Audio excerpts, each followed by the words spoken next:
T'es-tu déjà demandé si tes propres certitudes n'étaient pas, au fond, les barreaux les plus solides de ta propre cellule?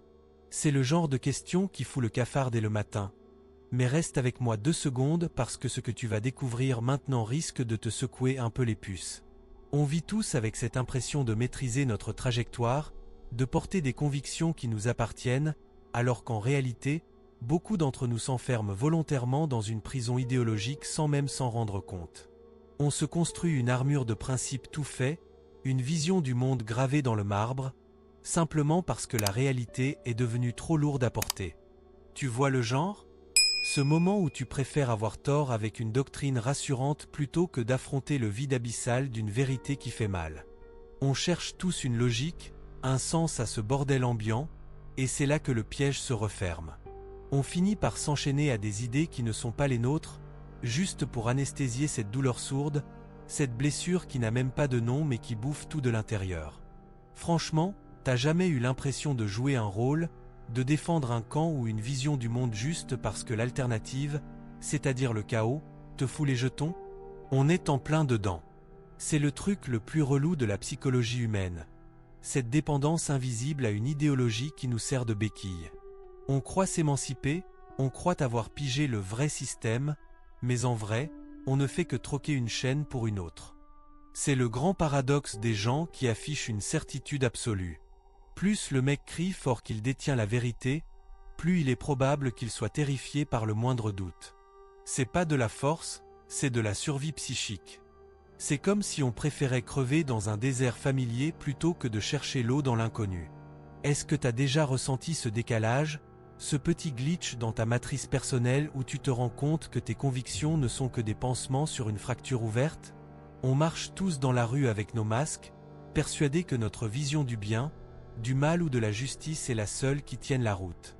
Mais gratte un peu sous la surface, et tu verras que sous chaque idéologue acharné se cache un gamin qui a juste eu le cœur brisé par la réalité. C'est là que ça devient chaud. On ne parle pas de politique ou de religion au sens classique, on parle de la façon dont ton cerveau se hackait lui-même pour ne plus souffrir. C'est une véritable addiction, une drogue dure de l'esprit. Et le pire, c'est que cette dépendance est ultra confortable. Elle te donne un but, un ennemi, une direction. Elle transforme ton traumatisme en mission sacrée. Mais à quel prix? Celui de ta propre identité. Tu finis par devenir le porte-voix d'un concept, une ombre qui répète des slogans pour oublier qu'à l'intérieur, c'est le silence total. T'as déjà remarqué comment certaines personnes semblent avoir une réponse à tout, même quand la vie leur balance les pires galères? C'est souvent parce qu'elles ont arrêté de réfléchir pour simplement adhérer. C'est un mécanisme de défense brillant, mais totalement destructeur. On s'enferme dans un système de pensée comme si on entrait dans un bunker, sauf qu'on finit par oublier où se trouve la sortie. On regarde le monde à travers un miroir brisé, et au lieu de réparer le miroir, on décide que c'est le monde qui est en morceaux. C'est une fuite en avant, un sprint vers nulle part. Et si je te disais que cette certitude que tu chéris t'en est en fait que la preuve de ta propre défaite intérieure? Que ce que tu penses être ta force est en fait le mur qui t'empêche de respirer. On arrive à un point de rupture, un moment où l'illusion commence à se fissurer et où le miroir ne renvoie plus l'image qu'on voulait voir. On sent que le masque pèse des tonnes, que les mots qu'on utilise sonnent faux, mais on continue par s'arrêter, c'est accepter l'insupportable. C'est cette bascule psychologique qui est fascinante et terrifiante à la fois. Pourquoi certains choisissent-ils de s'enfoncer dans le noir plutôt que d'admettre qu'ils se sont gourés de chemin? Pourquoi est-ce si dur de lâcher prise sur une idée qui nous rend pourtant misérables? La réponse se trouve dans un recoin de l'esprit que peu de gens osent explorer, là où la douleur rencontre la conviction la plus sombre. Car au fond, pour construire un nouveau monde, il faut d'abord accepter de voir celui-ci s'effondrer totalement, et c'est précisément là que tout bascule. Est-ce que tu es vraiment prêt à voir ce qui se cache derrière le miroir quand il finit par voler en éclats? Car le plus troublant n'est pas la chute, mais ce que l'on découvre une fois qu'on n'a plus rien à quoi se raccrocher. Qu'est-ce qui se passe quand on réalise que l'architecte de notre prison, c'est nous-mêmes? Si ce miroir brisé te parle, c'est qu'on partage la même quête de lucidité. Pour ne pas laisser cette réflexion s'évaporer, rejoins le cercle en t'abonnant. Ton soutien ici, c'est le signal qu'on continue d'explorer ces vérités ensemble. Pose ton like si tu sens qu'on touche enfin au cœur du sujet. Parce qu'au fond, on ne parle pas juste de théorie, on parle de cette fissure qui s'installe dans le décor, ce moment précis où le réel déraille et où tu te rends compte que le contrat social, moral ou amoureux que t'avais signé, c'était du bidon. Imagine un instant, t'es là, t'as tes rêves, t'es plein de bonne volonté, tu planes un peu, t'es le bon pote, celui qui croit en la force du collectif, en la lumière. Et puis, paf, la vie te balance une droite monumentale, un truc que t'avais pas vu venir, une perte si brutale que ton cerveau buguait. C'est pas juste de la tristesse, c'est une déflagration qui réduit ton monde en miettes. À cet instant, la douleur est tellement violente qu'elle devient muette. Tu peux même pas mettre de mots dessus, c'est un vide intersidéral qui s'installe là, juste au milieu de ta poitrine. Et c'est là que le danger commence, quand la souffrance est trop lourde pour être pleurée, elle finit par se pétrifier. On a tous ce pote, ou peut-être que c'est toi, qui a vécu un truc tellement vénère qu'il a changé de peau du jour au lendemain. C'est pas qu'il est devenu méchant, c'est qu'il a éteint la lumière à l'intérieur pour ne plus voir les décombres. On parle d'un gamin qui avait le cœur sur la main, qui voyait le monde avec une pureté presque agaçante, et qui se retrouve confronté à l'indicible.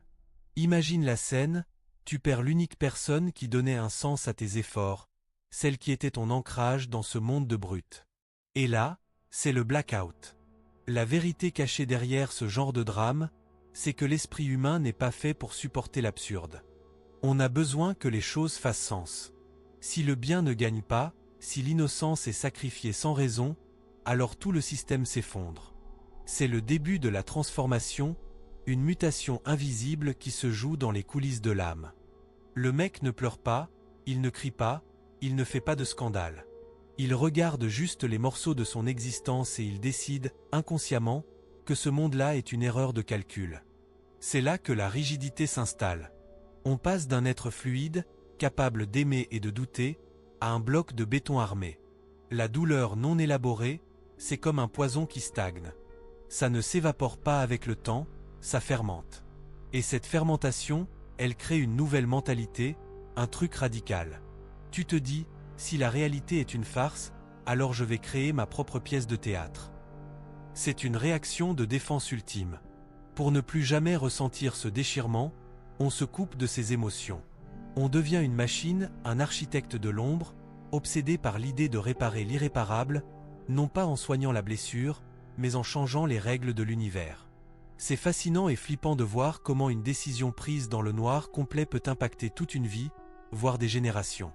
Le mec n'est plus là pour vivre, il est là pour exécuter un plan. Il y a un impact psychologique massif quand on refuse de faire le deuil de ses idéaux. On devient dépendant d'une vision du futur qui n'existe pas, une utopie qu'on veut imposer au forceps parce que le présent est devenu insupportable. T'as déjà eu cette sensation que, quoi que tu fasses, le jeu est truqué ? C'est exactement ce que ressent notre protagoniste sans nom à ce moment-là. Il ne voit plus des humains en face de lui, il voit des variables, des obstacles ou des outils. La déconnexion est totale. Il est dans les coulisses de sa propre vie, observant le monde avec un mépris froid, persuadé que sa souffrance lui donne une légitimité supérieure. C'est une forme de narcissisme de la douleur. J'ai tellement souffert que je sais mieux que vous ce qu'il vous faut. C'est une pente glissante, un toboggan vers l'abîme. Ce qui est dingue, c'est que cette transition se fait en douceur, presque naturellement. On ne se réveille pas un matin en se disant « Tiens, je vais devenir un tyran idéologique ». Non, on glisse lentement parce qu'on refuse de regarder la vérité en face. Le monde est injuste, et personne ne viendra nous sauver. Alors, on se fabrique son propre sauveur, sa propre logique implacable. On s'enferme dans une bulle où chaque révélation ne sert qu'à confirmer notre amertume. C'est une prison où le gardien et le prisonnier portent le même visage. Tu vois, cette frustration silencieuse, elle est universelle. On l'a tous un peu en nous, ce petit pourquoi moi, qui finit par se transformer en puisque c'est comme ça, je vais tout casser. C'est une question de survie mentale. Si tu n'élabores pas tes émotions, si tu ne les laisses pas circuler, elles finissent par te définir. Et quand elles te définissent, elles te limitent. Elles te dictent tes choix, tes relations, tes combats. Tu n'es plus le pilote, tu es le passager d'une colère froide qui a pris les commandes. C'est le prix à payer pour ne pas avoir eu le courage ou la possibilité de s'effondrer vraiment. Parce que s'effondrer, c'est accepter d'être vulnérable, et dans ce monde, la vulnérabilité ressemble à une condamnation à mort.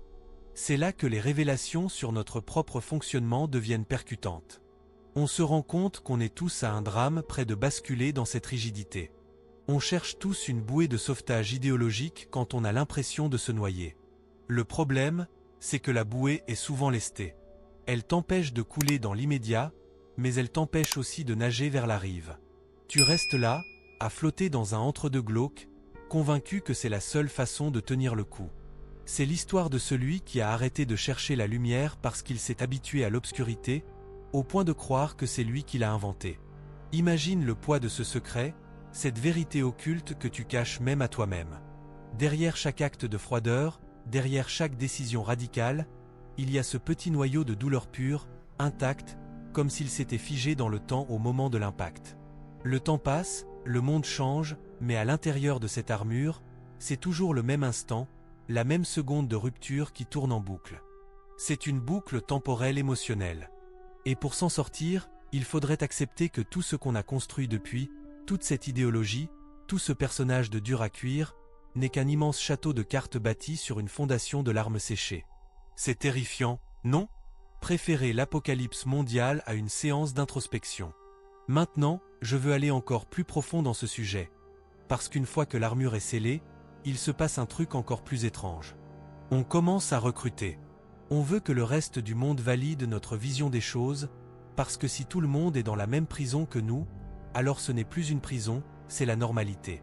C'est le stade ultime de la dépendance, transformer sa pathologie en projet de société.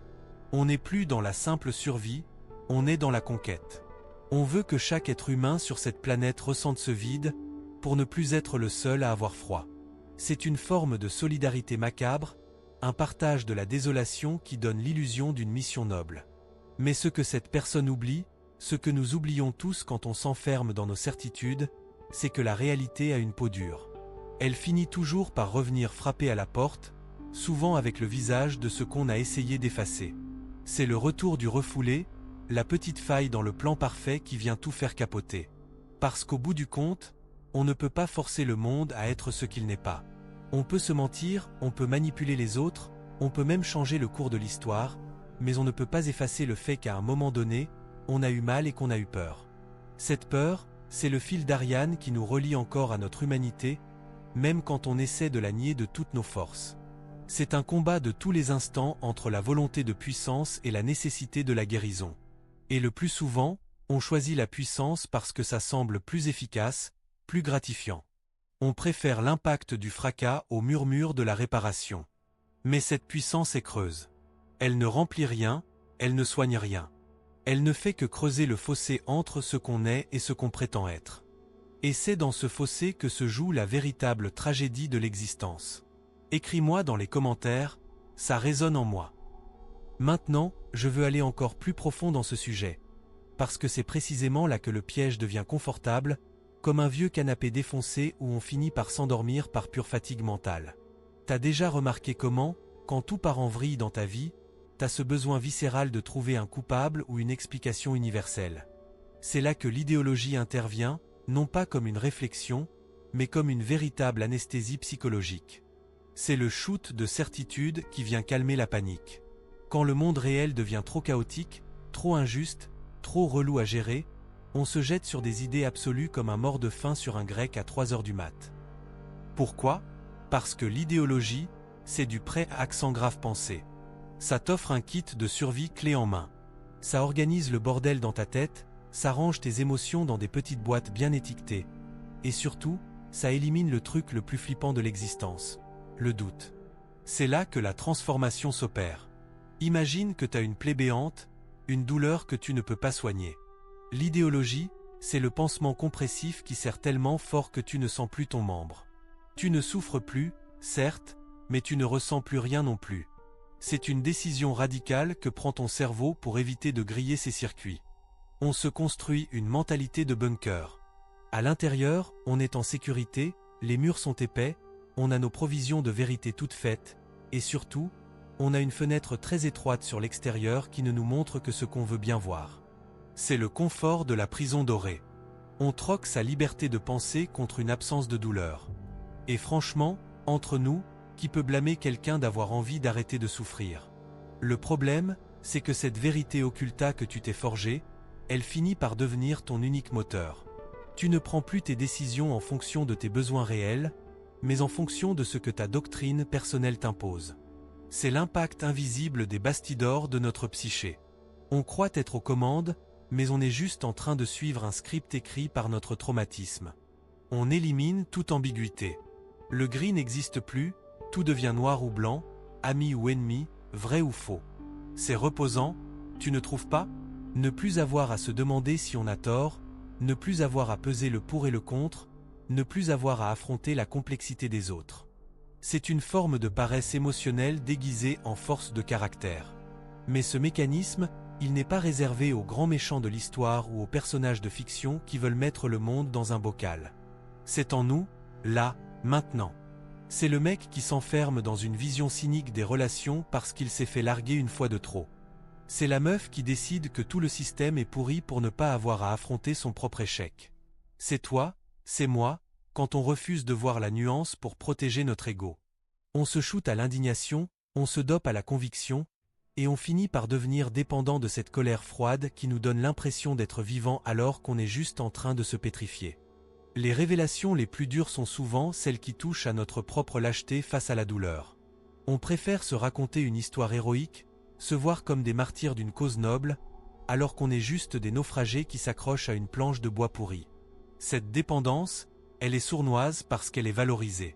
On admire les gens qui ont des convictions inébranlables, on les appelle des leaders, des visionnaires. Mais souvent, derrière le charisme et les grands discours, il n'y a qu'un gamin terrifié qui a trouvé un moyen de ne plus jamais se sentir impuissant. C'est une armure qui a fini par fusionner avec la peau. Si ce que je te raconte là, ça commence à te piquer un peu, si tu sens que ça gratte là où c'est censé être solide, c'est peut-être que la fissure est déjà là. Et c'est justement cette connexion, ce moment où on se regarde en face sans filtre, qui donne tout son sens à ce qu'on fait ici. Partager ces réflexions, c'est pas juste pour faire joli, c'est pour construire une communauté de gens qui préfèrent la vérité qui dérange au mensonge qui rassure. C'est pour ça que ton retour est capital. Si ce sujet fait écho à ton propre parcours ou à des choses que tu as observées, laisse une trace dans les commentaires. C'est ta participation, tes likes et ton abonnement qui permettent à ce canal de continuer à gratter sous la surface et d'atteindre ceux qui, comme nous, cherchent à comprendre les coulisses de l'âme humaine. On avance ensemble, et chaque message que tu laisses, c'est une pierre de plus pour décoder ce qui nous enchaîne. Dis-moi franchement, est-ce que tu as déjà eu l'impression de t'enfermer dans une idée juste pour ne pas avoir à affronter un vide insupportable? Est-ce que tu as déjà senti ce moment où ton opinion n'était plus une pensée, mais un bouclier? Écris-moi juste, je vois clair dans le jeu. C'est là que ça devient vraiment intéressant, parce qu'une fois que tu as compris comment l'anesthésie fonctionne, tu commences à voir les effets secondaires. Et ils sont violents. Quand tu te coupes de ta propre douleur, tu te coupes aussi de ta capacité à évoluer. Tu restes bloqué à l'âge psychologique de ton traumatisme. T'as beau avoir 30, 40 ou 50 ans, si t'es enfermé dans cette prison idéologique, tu réagis toujours comme le gamin qui a pris la baffe initiale. Tu n'es plus en train de vivre, tu es en train de rejouer la scène, encore et encore, en essayant de changer la fin. Cette stagnation, c'est le prix caché de notre sécurité mentale. On devient des fantômes qui hantent leur propre vie. On regarde les autres avancer, changer, se planter, se relever, et on les juge du haut de notre forteresse. On se croit supérieur parce qu'on ne souffre plus de la même façon, mais en réalité, on est juste plus mort que les autres. La transformation que l'on s'impose est une amputation. On a coupé la partie de nous qui pouvait encore être touchée, qui pouvait encore être émue. Et sans cette partie-là, on n'est plus que des automates de la pensée. C'est là que le concept de vérité devient dangereux. Pour l'anesthésié, la vérité n'est plus un horizon à atteindre, c'est une arme à utiliser. On ne cherche plus à comprendre le monde, on cherche à le soumettre à notre vision. On devient des missionnaires de notre propre désespoir déguisé en idéal. Et le plus tragique, c'est qu'on finit par attirer d'autres personnes qui ont la même blessure, créant ainsi une chambre d'écho où nos certitudes se renforcent mutuellement jusqu'à devenir une réalité alternative indestructible. Mais attention, parce que même la plus puissante des anesthésies finit par se dissiper. Il y a toujours un moment, un petit détail, un regard, une rencontre, qui vient réveiller la douleur endormie. Et quand elle se réveille après des années de silence, elle est 10 fois plus forte. C'est le retour à la réalité qui fait le plus mal, pas la blessure d'origine. C'est le moment où tu te rends compte que tu as passé des années à construire une cathédrale sur un marécage. Et cette prise de conscience, elle est le début de quelque chose de bien plus grand, ou de bien plus terrible, selon la façon dont on décide de l'affronter. Parce qu'au bout du compte, on ne peut pas fuir indéfiniment. Le système finit toujours par se gripper. L'illusion que l'on s'est créée commence à bégayer, et les certitudes qui nous servaient de piliers se transforment en poussière sous nos doigts. C'est à ce moment précis, quand on est à nouveau nu face au chaos, que le vrai choix se présente. Continuer à chercher une nouvelle drogue idéologique, ou enfin accepter de regarder la blessure en face, sans anesthésie, sans masque, sans excuse. C'est exactement ce basculement, ce point de non-retour où l'on doit choisir entre son idéologie et sa propre survie, qui change tout le cours de l'histoire. Et pour comprendre comment on en arrive là, il faut regarder ce qui se passe quand le plan commence enfin à se réaliser, mais que le goût de la victoire ressemble étrangement à celui de la cendre. Écris en commentaire, je vois clair dans le jeu. Maintenant, je veux aller encore plus profond dans ce sujet, parce qu'une fois qu'on a accepté l'anesthésie, on ne se rend pas compte qu'on vient de signer un bail à durée indéterminée avec une ombre. On entre dans ce qu'on pourrait appeler la phase de la prison invisible. C'est le moment où l'idéologie ne se contente plus de te calmer, elle prend les clés de l'appartement et elle change les serrures. Tu crois encore que c'est toi qui décides, que t'es le boss de ta propre mentalité, mais en réalité, t'es devenu un simple exécutant. C'est là que le coup devient irréversible. On ne parle plus de simples décisions tactiques, on parle d'une érosion totale de ton identidad. Imagine le truc. T'as tellement passé de temps à te draper dans cette armure de principe absolu que ta propre peau a fini par disparaître dessous. Tu ne sais plus qui tu es sans ton combat, sans ta haine ou sans ton projet de changer le monde. T'es devenu la marionnette d'une idée que t'avais créée pour te protéger, et ça, c'est le comble du cynisme. Le plus flippant dans cette transformation, c'est cette incapacité totale de ressentir quoi que ce soit qui sorte du cadre de ta narration. T'es comme un mec qui regarde un match de foot mais qui ne peut voir que les fautes de l'adversaire. Tout ce qui ne confirme pas ta théorie est automatiquement filtré par ton cerveau. On appelle ça le biais de confirmation, mais à ce niveau-là, c'est de la chirurgie esthétique mentale. Tu te coupes de l'empathie, du doute, de la surprise. Si quelqu'un souffre en dehors de ton schéma idéologique, tu t'en fous, ou pire, tu penses qu'il le mérite. Tu n'es plus capable d'avoir une émotion brute, cash, sans qu'elle soit passée par le tamis de ta doctrine. T'es devenu fonctionnel, tu tournes comme une horloge suisse, mais à l'intérieur, c'est le vide sidéral. C'est ça, l'impact réel de la dépendance. Elle te maintient debout, elle te donne une prestance, mais elle te vide de ta substance humaine. C'est là que les révélations font mal. Tu te rends compte que tes choix, que tu pensais être des actes de rébellion ou de force, n'étaient que des réflexes de défense. T'as pas choisi cette voie parce qu'elle était juste, t'as choisi cette voie parce qu'elle était la seule qui ne t'obligeait pas à regarder ton propre reflet dans le miroir. C'est une stratégie de survie qui a mal tourné. Dans les coulisses de ton esprit, l'idéologie a installé un mirage. Elle te fait croire que tu marches vers la lumière, vers une vérité occulta que toi seul as pigée, alors que tu tournes juste en rond dans une cellule de 3 mètres sur 3. Et le pire, c'est que la porte n'est même pas fermée à clé, c'est juste que t'as trop peur de ce qu'il y a dehors.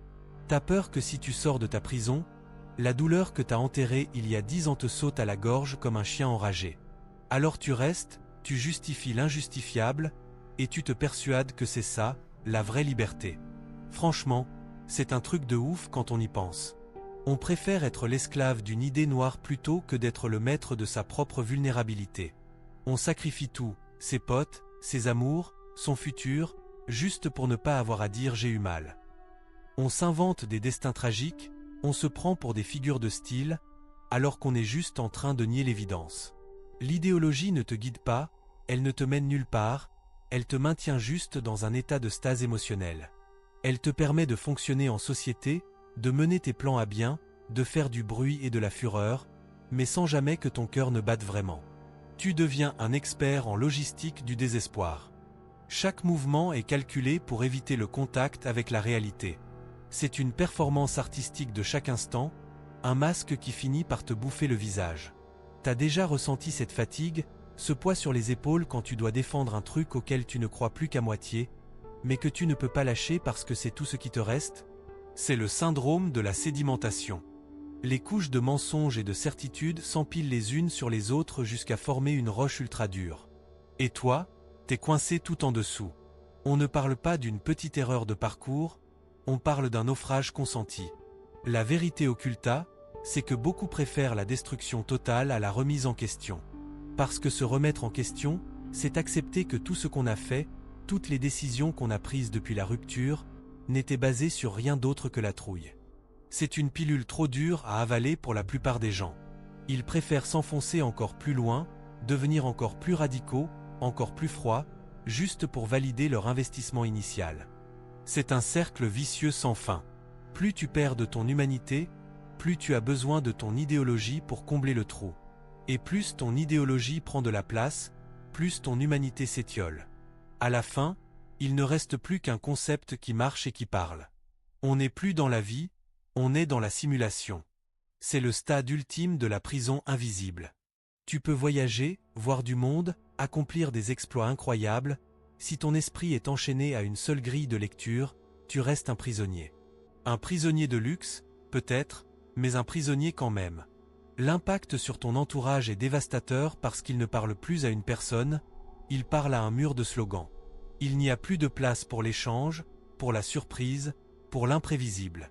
Tout est déjà écrit, tout est déjà jugé. C'est cette rigidité qui nous tue à petit feu. On devient des fossiles vivants. On porte nos convictions comme des médailles, sans voir qu'elles sont en train de nous couler. Est-ce que t'as déjà eu l'impression que tes propres principes étaient devenus tes pires ennemis? Que t'étais coincé dans un rôle que t'avais toi-même écrit et que t'avais plus le droit d'improviser? On est tous un peu là-dedans, à chercher une cohérence à tout prix, même si cette cohérence nous rend malheureux comme des pierres. On s'interdit de changer d'avis parce qu'on a peur de passer pour des faibles ou des traîtres. Mais la vraie trahison, c'est celle qu'on s'inflige à soi-même en restant enfermé dans une version de nous qui n'existe plus.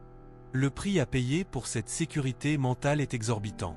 On perd la capacité de s'émerveiller, de pardonner, et surtout, de se pardonner à soi-même.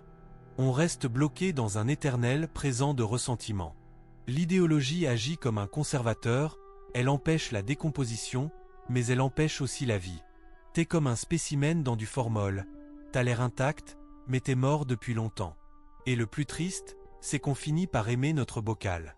On se sent supérieur à ceux qui sont dehors, exposés au courant d'air et à la pluie, sans réaliser que c'est ça, la vraie vie. On se gargarise de mots compliqués et de théories fumeuses pour masquer le silence de notre âme. Mais le truc, c'est que cette prison a une faille. Une faille minuscule, mais réelle. Elle ne supporte pas la vérité brute, celle qui ne rentre dans aucune case.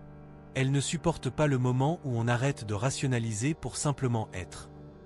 Et c'est ce moment-là qui est le plus dangereux pour le système. C'est le moment où l'on réalise que l'idéologie n'est pas un bouclier, mais un fardeau. Qu'on n'a pas besoin de comprendre tout l'univers pour avoir le droit d'exister. Qu'on peut être blessé, perdu et sans réponse, et que c'est peut-être là que commence la vraie liberté. Mais pour en arriver là, il faut accepter de traverser une zone de turbulence que peu de gens sont prêts à affronter. C'est un combat silencieux, une lutte de tous les instants entre la peur de s'effondrer et le désir profond de se retrouver. Et souvent, on choisit la peur parce qu'elle nous est familière. On préfère notre enfer personnel à un paradis qu'on ne connaît pas encore. On s'accroche à nos barreaux parce qu'on a oublié comment marcher sans eux. C'est la tragédie de l'homme moderne. On est tellement habitué à nos chaînes idéologiques qu'on finit par croire qu'elles font partie de notre anatomie. On ne cherche plus à s'évader, on cherche juste à rendre notre cellule plus spacieuse. On arrive à un point où le système sature. On ne peut plus ignorer les contradictions, on ne peut plus étouffer les cris de notre propre cœur. C'est le moment de la grande remise à plat, celui où tout ce qu'on a construit menace de nous tomber sur la tête. Et c'est là que l'on voit qui est vraiment prêt à la transformation. Car abandonner sa prison, c'est accepter de marcher nu dans le froid, sans certitude, sans garantie, avec pour seule boussole une intuition qu'on a essayé d'écraser pendant des années. C'est le saut dans le vide le plus terrifiant qui soit, mais c'est aussi le seul qui vaille la peine d'être tenté. Parce que derrière cette armure, derrière ce masque de glace et ces discours préfabriqués, il y a toujours cette petite étincelle qui refuse de s'éteindre. Celle qui nous rappelle qu'on est fait pour plus que ça, pour plus que cette répétition macabre. Et cette étincelle, c'est elle qui va finir par mettre le feu à toute la structure. On ne sait pas encore ce qui restera après l'incendie, mais on sait que ce sera enfin réel. Écris-moi là, dans les commentaires, ça me fait réfléchir. C'est là que tout se joue, car une fois que l'incendie est déclaré, il n'y a plus de retour en arrière possible. Les murs de la prison commencent à fondre, et on se retrouve face à face avec ce qu'on a fui pendant tout ce temps. C'est le moment de vérité, celui où l'on comprend que la fin d'un monde n'est pas forcément la fin de tout, mais peut-être le début d'une toute autre histoire, bien plus complexe et bien plus belle que toutes nos idéologies réunies. Écris en commentaire, ça me fait réfléchir. Maintenant, je veux aller encore plus profond dans ce sujet, parce qu'on arrive au moment où les masques tombent pour de bon et où on se retrouve face au bilan comptable de notre propre existence. C'est l'instant où l'on doit regarder, les yeux bien ouverts, ce que cette fameuse protection nous a coûté. Parce qu'on ne va pas se mentir, l'idéologie est une garde du corps ultra efficace, mais c'est une garde du corps qui finit par te séquestrer. On a passé tout ce temps à construire des remparts pour protéger une blessure, une petite zone de nous-mêmes qui était trop fragile pour affronter la lumière du jour. Mais en faisant ça, en érigeant ces murs de certitude et ces dogmes en béton, on a fini par étouffer tout ce qui faisait de nous des êtres vivants. C'est le paradoxe ultime de cette astérisque transformation astérisque. Ce qui a sauvé ta santé mentale à un instant T est précisément ce qui est en train de tuer ton âme sur le long terme. On parle souvent de impact astérisque des grandes idées sur le monde, mais on parle rarement de ce qu'elle tue en nous, dans le silence des bastidors astérisque de notre conscience. Cette astérisque vérité occulta astérisque, elle est là, tapie dans l'ombre. Chaque fois que tu as choisi d'avoir raison plutôt que d'être en paix, t'as tué une part de ta spontanéité. Chaque fois que t'as utilisé une idéologie pour justifier ton manque d'empathie, t'as tué une part de ta capacité à aimer. On se retrouve avec une mentalité astérisque de survivant dans un monde qui ne demande qu'à être vécu. On a sacrifié la nuance sur l'autel de la sécurité. Et au bout du chemin, quand on regarde derrière soi, on s'aperçoit que la forteresse est vide. On a protégé le trésor si férocement qu'on a fini par oublier de vérifier s'il était encore là. Et souvent, il n'est plus que poussière. C'est une prise de conscience qui arrive souvent trop tard, comme une de ces révélations qui te tombe dessus quand t'as déjà fait le plus gros du chemin dans la mauvaise direction. On réalise que nos convictions les plus profondes ne sont parfois que des larmes qui n'ont jamais eu le droit de couler. T'as cette image de quelqu'un qui a tout sacrifié pour une vision, pour un ordre nouveau, pour une justice absolue, mais qui, au fond, ne cherchait qu'à faire taire le cri d'un gamin qui s'est senti abandonné par le monde. C'est tragique, franchement. On bâtit des empires sur des névroses, on lance des révolutions pour ne pas avoir à s'occuper de son propre deuil. On est tous un peu les architectes de notre propre malheur, persuadés que nos décisions sont guidées par la logique, alors qu'elles ne sont que des spasmes de douleur pétrifiée. T'as déjà ressenti ce froid qui s'installe quand tu te rends compte que la cause pour laquelle tu t'es battu n'était qu'un écran de fumée? Qu'au fond, t'as passé des années à fuir un miroir? C'est le moment du bilan de compétences émotionnelles.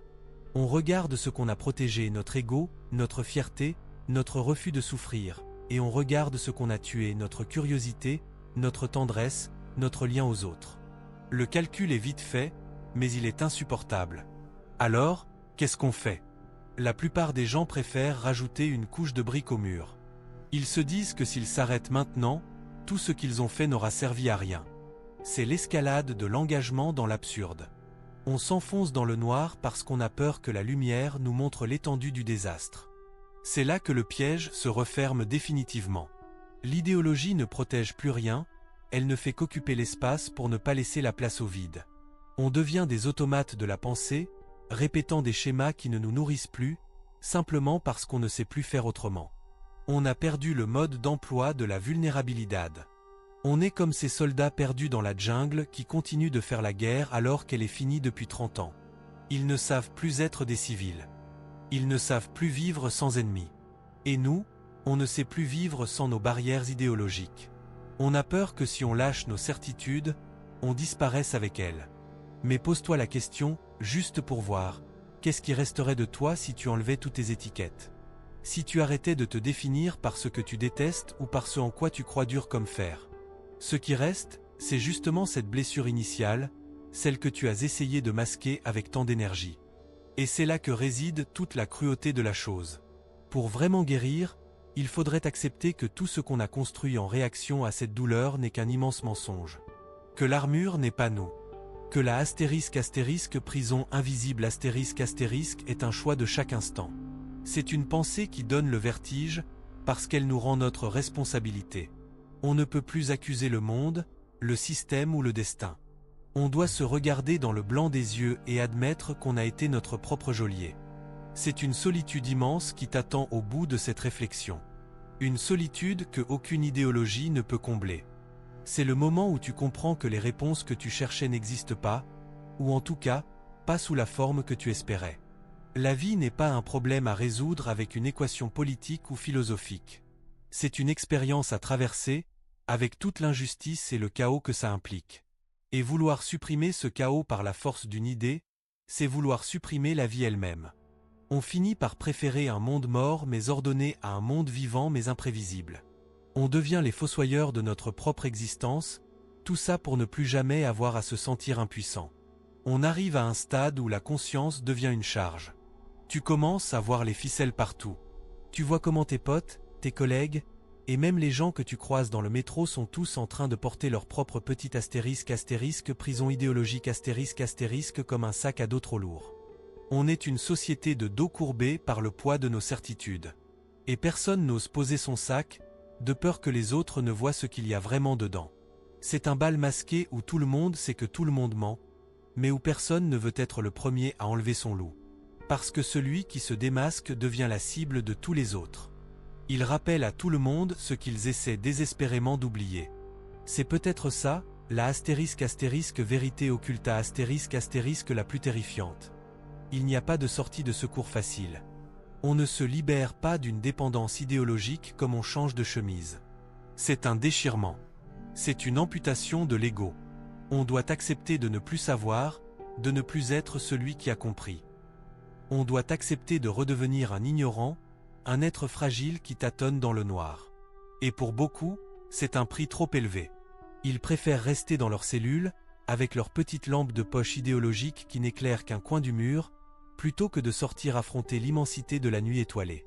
On se demande souvent pourquoi certains s'obstinent dans l'erreur, même quand les preuves s'accumulent. C'est parce qu'ils ne défendent pas une idée, ils défendent leur intégrité psychique. S'ils lâchent l'idée, ils s'effondrent. C'est une question de vie ou de mort symbolique. On est prêt à brûler le monde entier pour ne pas avoir à admettre qu'on s'est trompé de combat. C'est la folie des grandeurs née d'une petite douleur mal soignée. C'est le drame de l'humanité résumé dans le silence d'une chambre où quelqu'un refuse de pleurer. Alors, on continue. On avance avec nos œillères, on prend des * décisions * radicales pour valider notre passé, et on ignore superbement les cadavres de nos rêves qu'on laisse sur le bas-côté. On se convainc que c'est le prix de la grandeur, de la fidélité à soi-même ou de la résistance. Mais au fond, c'est juste de la trouille. La trouille pure et simple de découvrir qu'on a gâché son temps à poursuivre des fantômes. Est-ce que tu peux vraiment dire que tes convictions sont à toi? Ou est-ce qu'elles sont juste le plâtre que t'as mis sur une fracture que t'as jamais voulu soigner? C'est une question qui n'appelle pas de réponse immédiate, elle demande juste de l'espace pour raisonner. On est tous le prisonnier de quelque chose, le tout c'est de savoir si on aime nos barreaux ou si on commence enfin à en sentir la rouille sous nos doigts. La conscience n'est pas une libération, c'est juste une clarté tardive sur l'étendue de notre enfermement. Et parfois, cette clarté est la chose la plus cruelle qu'on puisse expérimenter. Écris-moi dans les commentaires, ça me fait réfléchir. C'est là que le silence s'installe, car au-delà des mots et des théories, il ne reste que cette sensation étrange, ce poids dans la poitrine qui nous rappelle qu'on est encore capable de ressentir l'absurde. C'est peut-être le seul signe qui nous reste pour savoir qu'on est encore, malgré tout, un peu vivant. Mais que fait-on de cette vie quand elle n'a plus de rails sur lesquels rouler?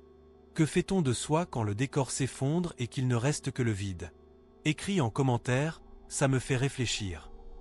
Si tu es encore là, à écouter le silence qui suit ces mots, c'est qu'on a fait un sacré bout de chemin ensemble dans les recoins de l'esprit. C'est pas une discussion qu'on oublie en 2 minutes, et si t'as l'impression que ces réflexions t'apportent une clé pour mieux capter tes propres mécanismes, alors rejoins l'aventure en t'abonnant. C'est ta présence qui donne la force de continuer à déterrer ces vérités pas toujours simples à entendre. Pose ton like si tu sens que cette connexion a vibré, c'est le meilleur moyen de me dire que ce genre de format te parle. Et pour me montrer que t'as eu le cran de rester jusqu'au bout de cette introspection, écris juste en bas, c'est le message m'était destiné. Mais l'exploration ne s'arrête pas là. Il y a une autre facette de cette transformation qu'on n'a pas encore touchée, un autre angle qui vient compléter ce qu'on vient de voir. Je t'ai mis une vidéo juste ici, sur le côté, qui va te permettre de pousser le curseur encore plus loin. Clique et on se retrouve tout de suite de l'autre côté pour continuer la conversation.